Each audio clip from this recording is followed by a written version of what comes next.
Welcome to our latest adventure. Today we explore the Sorrow of Wyrlit trials from Shadowbringers. Hey everyone, and welcome to the Eorzean Archons. I'm FaZe. And I'm Catherine.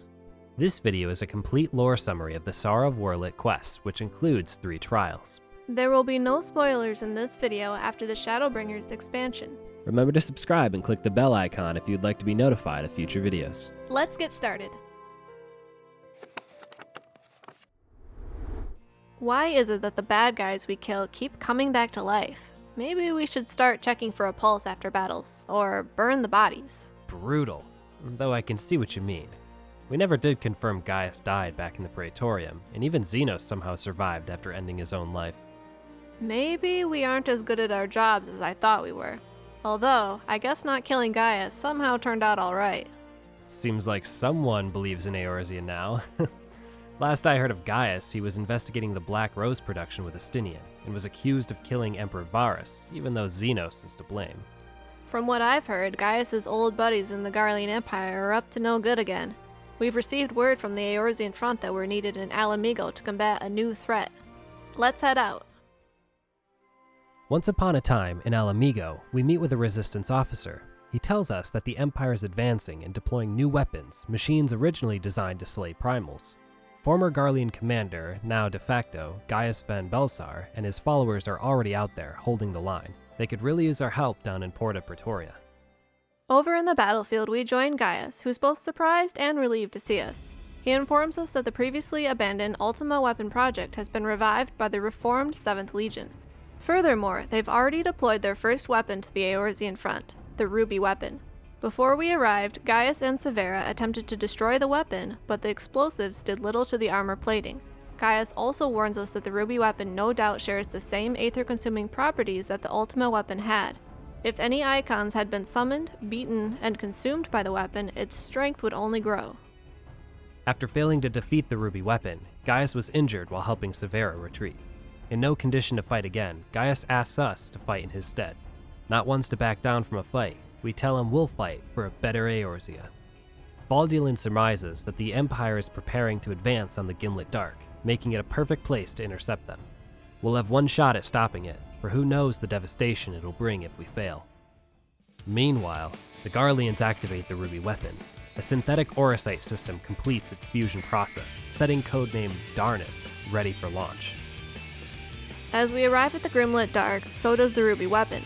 The commander of the machine taunts us as the weapon loads the combat data of Subject Darnus. A series of anti-icon weaponry including burrowing explosives, lashing claws, and high-velocity dashes ring out as we start to hear the commander in pain. In a last-ditch effort to defeat us, the commander gives their own life to activate the Ruby weapon's Oversoul. After a system reset, the machine takes full control over the pilot and overwrites its host organic structure, constricting them to the persona of Nael Van Darnus, the deceased commander who originally brought Dalamud into the world. Meteors and visions of the past fill the arena before we bring the weapon and its possessed pilot to a halt. With the battle behind us, Gaius joins us at the base of the Ruby weapon. He's surprised at just how far evolved the technology has come from the Ultima weapon, and fears what the next model could do. Our observations are interrupted by a small group of Imperial soldiers. Gaius recognizes them as his own adopted children. Ali, Alphonse, and Rex are glad to see their father, but are not excited to see the company he's been keeping. I don't think they like us. You mean trying to kill us isn't a sign of affection from a Garlean? Such conflicting information. Ali calls out to her father, asking him to return with them to Garlemald, but Gaius assures them that his days with the Empire are over. Hard to go back anyway when you're suspected of assassinating Emperor Varus. As Ali wishes for things to go back to the way they used to be, we get a vision from the Echo. The vision shows the young group as orphans. Gaius had adopted them when he found them abandoned on the roadside in Wyrlit. After being shown a great kindness, the children wanted to show their appreciation by training to become model soldiers for the Empire, just like their father.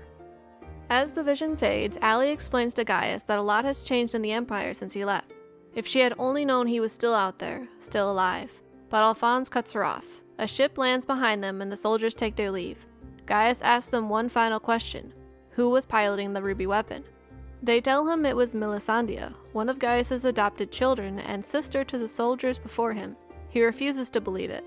Alphonse assures his father that they will finish the work he started, and though they will forever be grateful for the opportunities he's given them, the next time they meet, it shall be as enemies.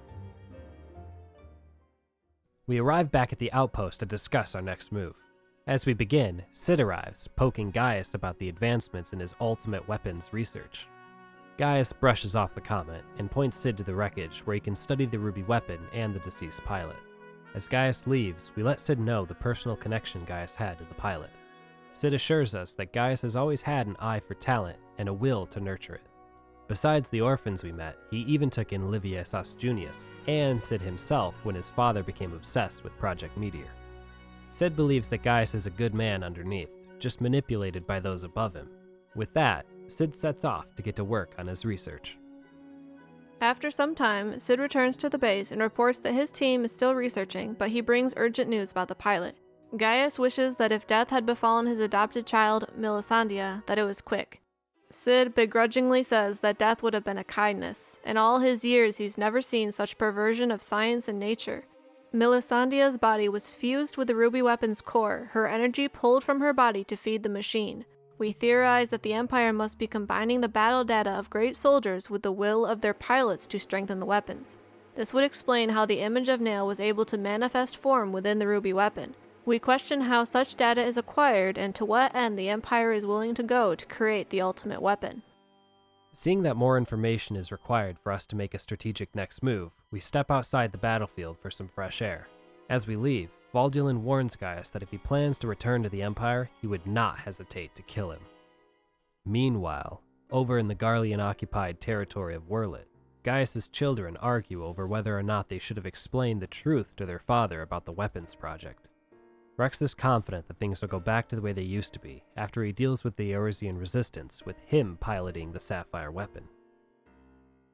With Cid's research complete, we join him back at the base. He informs us that our assumptions were correct. The Garleans have designed a system whereby a pilot's consciousness can be forcibly supplanted with data based on the memories and experiences of another. This synthetic Orocyte system is likely of similar nature to that of the Heart of Sabik, the core of the Ultima weapon. As for the combat data on Nail, it's believed that certain high-ranking soldiers of the Garlean Empire had a device implanted in their armor that logged combat data and experiences at a deep-seated level, much like how a soul crystal retains job knowledge. The Oversoul command we witnessed was a combination of a willing host, the synthetic Orocyte of the ruby weapon's core, and the very essence of Nail. With a new understanding of our enemy, we meet with Gaius and Valdulin to devise our next move. Valdulin explains how they were able to track the origin of the ruby weapon back to the Garlean-occupied territory of Werlet. It lies east of Gimlet. It's believed another weapon was recently transported to Turncliffe, a coastal town in Werlet. If we approach by sea, we can avoid the ground troops and aim to take the weapon head-on. Cid smiles as he tells us to wait for a little surprise he's been cooking up. Cid brings the Enterprise around and drops off a machine of his own design called the G-Warrior.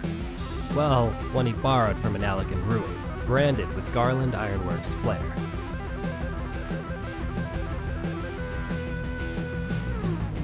Go, go, G-Warrior. Go, go, G-Warrior. Go, go, G-Warrior. Go, go, G-Warrior. After a quick training session, we head out to confront the latest weapon over in Turncliffe.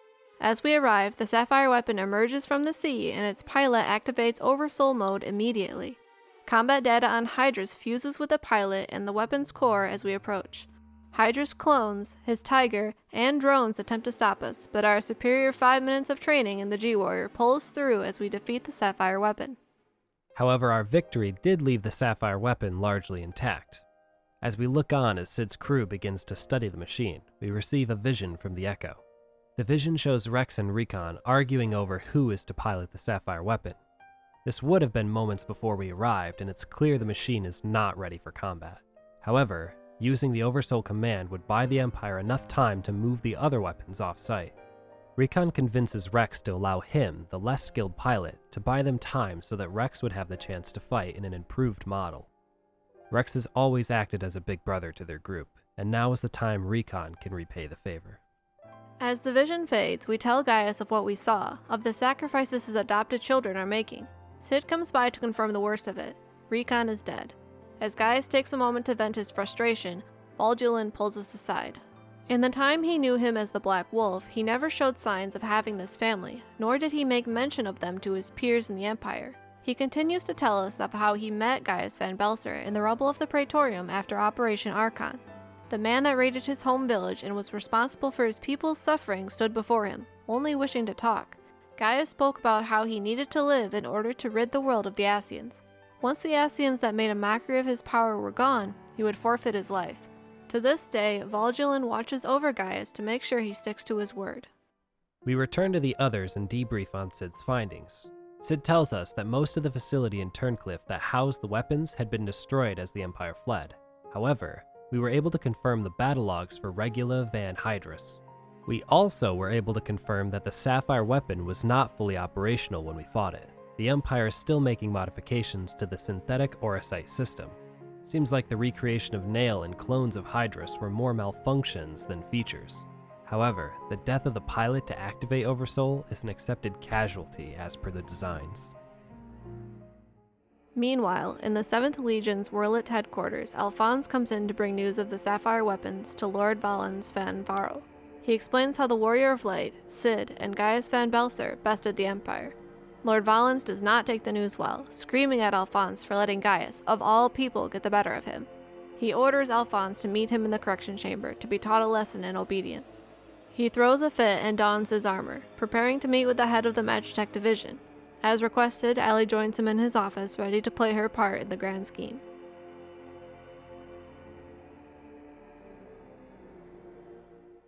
After giving Cid some time to gather more information, we meet back with everyone in Turncliffe. Cid tells us that the Turncliffe facility was not made to store the weapons, but rather to create them. Furthermore, we know of 3 logged weapons to date: Ruby, Sapphire, and Emerald. We haven't ascertained the location of this Emerald weapon, so it's likely hiding in the sea, much like the Sapphire weapon. Able to escape under the water, it likely would have gone to either Castrum Marinum or Castrum Occidens to finish its repairs. Gaius suggests we split up, with himself joining us at Castrum Marinum. Cid loans us a submersive vessel in Vesper Bay to take to the Castrum Marinum dry docks. It's there that we find the Empire weapon and Rex waiting for us. The Emerald weapon is equipped with multiple hands that fire lasers, magnetic bombs, and aerial explosives.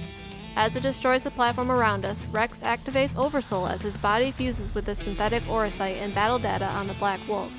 Now embodying the combat style of Gaius, the Emerald weapon attacks us with glowing swords and Terminal Est. But the outcome is the same. We defeat the Emerald weapon and return to the real Gaius. Gaius is both impressed the Emerald weapon could so closely match his battle techniques, and frustrated Rex would continue down this path of self-destruction. He tells us the Empire has already retreated from the Castrum and Cid is on his way to inspect the machine. As Cid, Vol'julin, and Severa arrive, they tell us that Castrum Occidens held no leads on other weapons. As we prepare to learn what we can from this weapon, the Echo grants us a vision of the past once more. We see Allie, clearly frustrated that Alphonse and the others knew of the sacrifice required to activate Oversoul. Everyone but her understood it was necessary to sacrifice to defeat the Alliance, for only the strong can lead the weak. Alphonse and Rex both agree that Allie deserves a happier life than this. While the soldiers are being called back to the capital, they decide to lock Allie away in a cell here in the dry docks. If Rex won or lost his fight in the Emerald weapon, they'd give the Castrum to Gaius, so that they would find her and take her away from the Empire.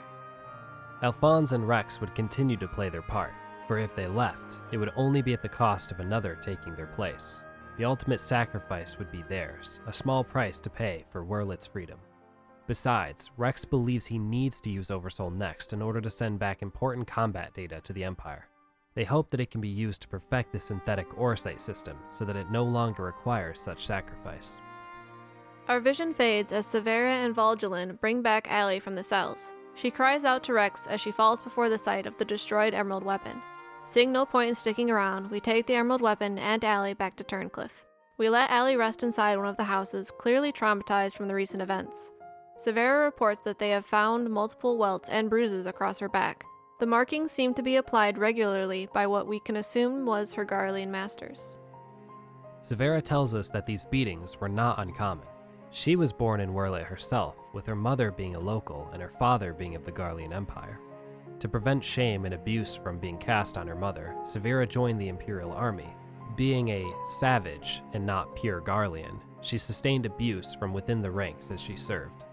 She was eventually assigned to the 12th Legion to fight under Xenos Galvus in Alamigo. It was in the chaos of that defeat that she fled back to Wurlet, only to find that the occupying Garleans had cut off her mother's medicine and she died. Unwilling to face the abuse and unable to support such a vile force, Severa ran from the Empire, and it was in her escape that she met Gaius. Tragic backstories aside, we decide to talk with Allie now that she has had time to collect herself. Immediately, Gaius apologizes for the loss of her brothers and sister, but he must have her cooperation if he is to stop this weapons project. Allie agrees to tell him what she knows and starts by telling him how the foster children all joined the remade 7th Legion under many leaders until Valens Van Varo was given command. Emperor Varus requested he complete a project involving anti-primal war machines, the weapons. But with the Emperor's death, Valens was free to employ the technology by whatever means he saw fit. Perhaps he was fueled by the greed for the throne or by jealousy of the Black Wolf. Before becoming legatus himself, Valens lost the role to Gaius back when Gaius was granted command of the 14th Legion. Now that Valens is in command, he abuses his troops, vents his anger, and pushes his soldiers around as pawns to his ultimate goal of overshadowing the legacy of his predecessors. Allie says that the foster children stayed in the army because they needed to complete the weapons project, so that they could finally have the strength and opportunity to defeat Valens and bring down the tyranny of the Garlean Empire. Any other option would put others in harm's way. In an ironic twist of the Garlean Empire principle, the strong must lead the weak, the foster children would give everything to fight for those who could not. Allie says there's still a way we can help Alphonse, who plans to use Valens' masterpiece to defeat him. Gaius agrees to do everything in his power to free his son, with our help, of course. Meanwhile, in Valens' correction chamber, Alphonse is being punished for the destruction of the 3 weapons and the escape of his sister. After everything Valens has supposedly done for her, Allie runs off to Gaius. Valens commands the other children to brand Alphonse back. With Allie gone now, Valens chooses Alphonse to take her place as the next pilot. His mission is simple: kill Gaius Van Belsar, whatever it takes. Any thought of betrayal will result in the extermination of every last one of his kind. As an assurance measure, the next weapon will forcibly enter Oversoul mode with Xenos' combat data, removing any doubt of compliance from its host. As Alphonse lays broken on the floor, he cherishes the opportunity he's been given to pilot a perfected weapon. With it comes the chance to kill Valens and topple the Empire. He only needs to stay strong. Meanwhile, Valens moves over to the testing site to see the newly perfected Oversoul mode. A trial has been set up on the Diamond Weapon Core with an unsuspecting pilot. In exchange for the release of his family, the Wurlet captive's mind fuses into the core, unleashing a ravenous beast persona. Yep, that's Xenos for sure. But Valens needs an obedient soldier, not a beast. They shut down the trial and release the abomination of a pilot from the cockpit. Eager to try again, Valens turns to the family of the pilot, saying he has plenty of replacements to try again. Still waiting around in Turncliffe for news of the next weapon, we decide to check in with the locals. They've been under Imperial rule for years now, so it's probably a bit odd for them having their freedom back. One such local, Avelina, mentions that she was friends with Melisandria, one of Gaius' foster children. She recounts the time they last saw each other before the Eorzean conflict and how they wanted to see their adoptive father. After the orphans went on to deployment, Avelina was also assigned a role, working under Nero in restoring the Ultima weapon. Her past actions disgust her, but it was all she could do to survive. Looking ahead, she only wishes to use her skill to lend the Garland Ironworks her support in preparing to fight the final weapon from the Garlean Empire. When we check back in with the Resistance, Monago stops by. She brings news that the refugees of Wurlet have begun to take up arms and rally against the Empire. What they have in combat experience, they lack in leadership, which is why they've turned to Gaius Van Belsar to lead them in the fight against the Empire. Pretty ironic. Gaius has accepted the opportunity to reacquire the land he once won over for the Empire in the first place. His only request is that additional arms and provisions from Alamigo be supplied. But the Alamigan resistance is already tied up dealing with the Telepharoi. Monago asks us to come with her to talk to Gaius and find a solution. In Turncliffe, we watch as Monago relays Elamigo's word of support for at least what they can muster. Gaius is grateful, saying that it is enough to beat the Empire, but the casualties would be great. It's a heavy price, but the locals are willing to lay down their lives for their collective freedom. Gaius pulls us aside for a moment to discuss a more personal matter. His daughter, Allie, left a note behind in her room, saying she escaped to the Empire so that Alphonse would not suffer alone. She has a part yet to play with the destruction of the Empire. Gaius knows this means she's headed for the 7th Legion stronghold in Werland. Her vague words in the letter make it sound like she means to take control of one of the weapons. Suddenly, we get a report from Valdulin that the final weapon has been activated just outside Castrum Colonum in Werland. It would appear this was the Orphans' plan all along. They mean to use the weapon to destroy the Empire from the inside. But with the weapon running amok, it's likely not able to tell friend from foe. Our best odds of saving Allie and Alphonse would be to have a small force engaged. Severa goes to tell Cid to prep the G-Warrior. A short while ago, in Werland, Allie made her way back to Valens' office. Valens tells her of the disappointment her brothers and sisters were in defeating the Resistance in the Ruby, Sapphire, and Emerald weapons. However, the combat data of those weapons were always meant to perfect the final weapon, the Diamond weapon. Allie reminds Valens of their agreement to let her pilot the Diamond weapon, and in return, let her brother and his compatriots go.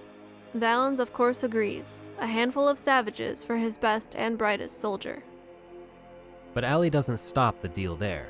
She also asks that in exchange for her piloting the Diamond weapon, that the people of Werland be given full imperial citizenship and the right to self-govern.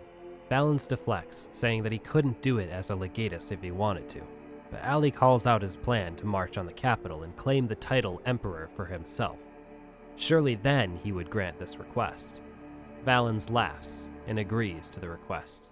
With that, Allie climbs aboard the Diamond weapon, codename Xenos. As she activates the weapon, she cries out for the end of Valens' tyranny. The Diamond weapon tears through the facility with ease. Valens curses her and remotely shuts down the weapon, leaving Allie trapped inside. Allie cries out to her siblings, and her tears reactivate the Diamond weapon under an unknown codename. Her emotions bring forth the weapon's overmind, bypassing the remote control.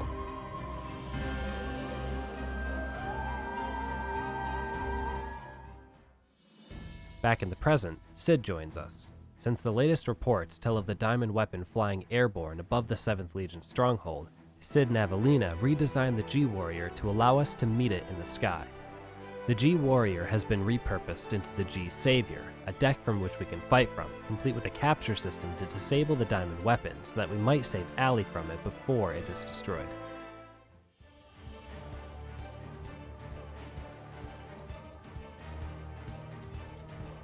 As we approach the Diamond weapon, the G-Savior deploys a barrage of disabling missiles, but the Diamond weapon is much too fast and powerful to fall that easily. When it gets in close, we take to the top deck to fight the weapon ourselves. As we take the lead, the Diamond weapon transforms into an Ifrit-like design and threatens to push us off our platform. In the end, we disable the weapon, and together with Gaius, we head back down to the fields outside the 7th Legion stronghold to survey the wreckage. With any luck, Allie is still alive inside the cockpit. As we approach the crash site, we find Allie walking away from the machine. She falls to the floor, clearly injured, but alive. Gaius senses danger lurking nearby, and has us take Allie back to Turncliffe. He heads to the front of the Diamond weapon and demands they show themselves. Valens emerges, calling out the man who stood in the way of his every ambition. But enough of these delusions of grandeur. Gaius asks where Valens has hid Alphonse. Valens points to the Diamond weapon, laughing maniacally to himself. Valens' ingenious idea was to implant Alphonse's mind into the machine to give it hastened training and battle prowess the other models lacked. No wonder Allie was able to activate Overmind by herself. Her bond with Alphonse drew out the power. Gaius has heard enough and draws his blade against Valens. A blast of Terminus Est is easily deflected by the man with full combat analysis on the Black Wolf at his disposal. With the promise of one cartridge, Gaius shows him how far he's come. He's not the same Black Wolf he once was. An empowered blast of Terminus Est, Corsia Mors, shoots out at Valens, who has no idea how to mitigate the damage. Suddenly, the Diamond weapon reactivates, still without a pilot. It grabs Valens off the floor and holds him up. A projected image of the orphans that gave their lives to the weapons project shines before Valens. Valens is a monster, beyond redemption. Even when faced with death, he feels nothing for those he stepped on to get where he is. The diamond weapon crushes Valens to death and throws his body out into the field. Gaius calls out to Alphonse, whose consciousness is shown to still be inside the machine. He's sorry he failed his son. He will see their vision through, so that their sacrifice would not be made in vain. That Wurlet, their home, and the homes of countless others will be free of this tyranny. Alphonse asks Gaius to bring the memories stored in the diamond weapon back to Allie, and to watch over her, for he cannot go on any longer. Gaius understands, and with a heavy heart, he puts down the machine, releasing the soul of his son. Amidst the chaos, the Wurlet revolutionaries were able to retake their city from the Empire, and with it, secured their freedom. Though with everything that has happened, things will never be quite the same as they used to be.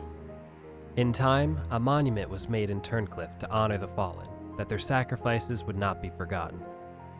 Allie's wounds have begun to heal, but her mind has been scarred from the machine's interference combined with the intense trauma. She doesn't even recognize her father. It's a miracle that Alphonse was able to keep her safe from the Overmind system. Gaius tells us that his children made the choice to be strong as to empower those that could not fight for themselves. They dreamed of a land where all may live as equals. Thanks to their sacrifice, the cornerstones of such a nation have been laid, and Gaius plans to see Wurlet's revival through. Even Sid offers his assistance anytime he should ask. Gaius looks around at everyone. The Empire teaches us that the strong shall lead the weak, but what is strength? And what is weakness? He says that he now realizes that strength is not granted by others, but resides within us. Strength of character, of spirit, of resolve. That is the power he sees in us, and though he knows that this is where we part ways for the time being, he is grateful for our support. As a parting gift, we give our report of the battles to the Alamegan resistance in hopes that they can use the information to set up a better defensive line against any Garlean retaliation. But with one last loose end to tie up, Gaius meets with his daughter Allie at the cliff overlooking the sea in Turncliffe. He has with him a device that carries the memories stored within the diamond weapon. Keeping his promise to Alphonse, he releases the memories as they spread around him. Images of all the Ara orphans play out, showing their lives before the war and even during their times as soldiers. Allie takes the synthetic orosite from Gaius and it takes her mind into another space. She stands before her siblings, wishing to go with them, for she doesn't want to live in a world without them, but they convince her to stay. She needs to look after their father and experience the world for herself that they worked so hard for. As she returns to reality, her memories come with her as her mind is restored. She remarks that she may be the only one left now, but she'll never be alone.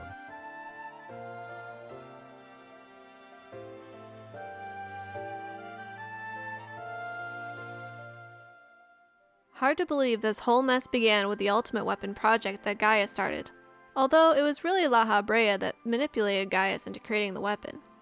Yeah, and somehow despite all that, Gaius was still a good father to those orphans. I guess not all villains are black and white. Except maybe La Habrea. There's no way that guy could be a good father figure. Such devastation was always La Habrea's intention. The Esseans always bring pandemonium wherever they go. True, although I wonder what some of them were like before the Sundering. Well, unless you've got a time machine, some things are probably better left undiscovered. Be sure to thumbs up and hit the subscribe button down below. Click the bell to be notified of future videos. We'd love to hear your thoughts in the comments below. Thanks for watching.